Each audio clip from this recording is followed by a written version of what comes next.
जय हिंद। मेरा नाम अजय कुमार शर्मा है। मैं अपोलो दिल्ली में सीनियर किडनी ट्रांसप्लांट सर्जन और एक यूनिट हेड हूँ। वहाँ पे लगभग 3 महीने से कार्यरत हूँ। उससे पहले लगभग 3 दशक मैंने इंग्लैंड में किडनी ट्रांसप्लांट सर्जन की तरह काम किया। उससे पहले मैं HGPI लखनऊ 3 वर्ष और एम्स दिल्ली में रहा हूँ।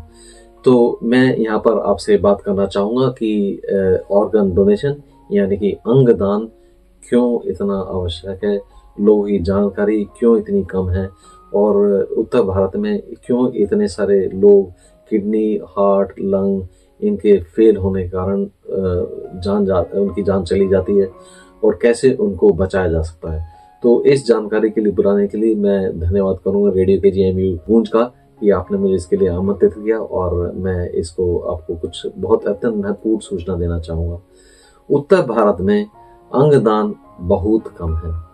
एक ही देश में इतना खूब इतना जो जबरदस्त जो अंतर है दक्षिण भारत के तुलना में, यह बहुत इसके बारे में लोगों को जानना अत्यंत आवश्यक है।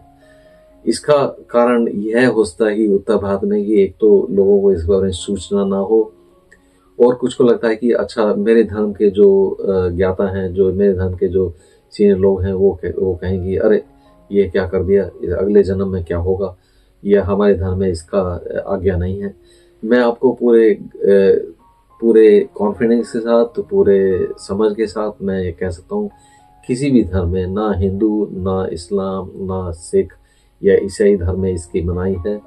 अगर इसको किसी के बारे में कहे कि अरे अजय शर्मा आपने तो यह कह दिया, इसका एविडेंस क्या है, मैं आपको इसके बारे में बता सकता हूँ। अगर आप मुझे अजय शर्मा transplant@gmail.com में अगर पूछेंगे तो मैं आपके बारे में सूचना दे सकता हूँ। लेकिन मैं सीधी बात में यहाँ पर आपको बताना चाहूँगा कि काफ़ी सारे परिवार को, लगभग सभी को ऐसा लगेगा अरे ये तो जो अंगदान कर रहे हैं ये शायद बच जाएं। उनको ऐसा लगता है कि ये हर किसी को लग रहा था कि मेरे परिवार में किसी की अगर जान जा रही है तो किसी प्रकार से कोई चमत्कार हो जाए, या डॉक्टर कहीं ऐसा तो नहीं बोल रहे हैं कि ये जीवित हो सकते हैं परंतु ये कहते हैं अच्छा अंगदान कर देते हैं। चूँकि ये जो भ्रांति लोगों के दिमाग में आ सकती है ये होता कि मेडिकल प्रोफेशन पे हमारे जो मेडिकल जो डॉक्टर्स हैं उन पर शायद इतना कभी विश्वास ना हो। मैं मानता हूँ कि कभी कभी ऐसा होता है कि ना विश्वास हो। इस बारे में हमें ही कार्य आगे करना पड़ेगा ताकि लोगों को विश्वास हमारे जो प्रोफेशन में बढ़े।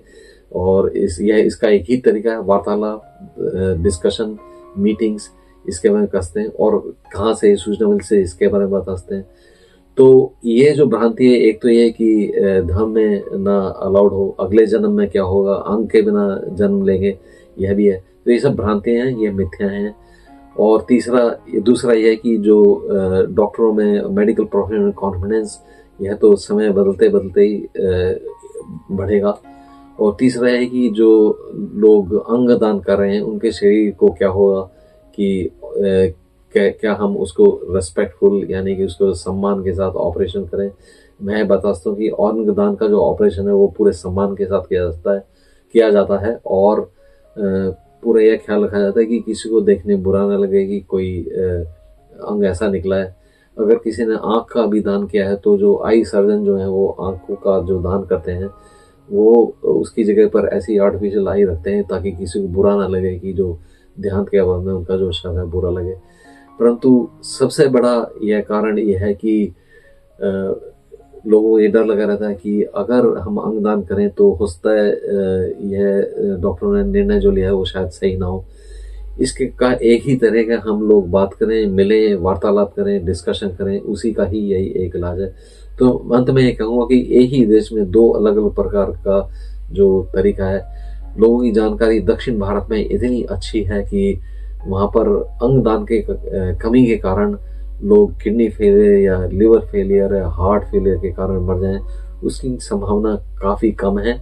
उत्तर भारत में काफ़ी ज़्यादा है। आओ हम इस विषय में आगे और बात करें, डिस्कशन करें, चाहे वो स्कूल में, कॉलेज में हो या वर्क प्लेसेस पे हो। उसके बारे में उसी का निवारण इसी प्रकार से ही है। और इसके अलावा हम आपको रास्ता दिखाते हैं कि कहाँ पर यह सूचना मिल सकती है।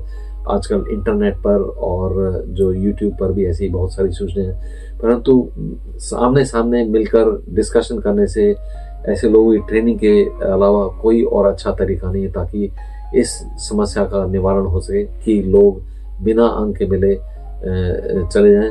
परंतु यह भी जानना जरूरी कि ऑर्गन डोनेशन बिल 1994 यह कहता है कि हर किसी डॉक्टर का, हॉस्पिटल का यह दायित्व है कि जिस परिवार में किसी का अगर देहांत है और अगर अंगदान ग्रस्त हैं, उनसे पूछा जाना कि उनको यह अधिकार है जानने का कि हाँ, हम किसी और की सहायता कर सकते हैं, यह बड़ा आवश्यक है। तो बहुत बहुत धन्यवाद किंग जॉर्ज मेडिकल यूनिवर्सिटी गूंज का मुझे यहाँ पर बुलाने के लिए और इस बारे में अपने विचार व्यक्त करने के लिए।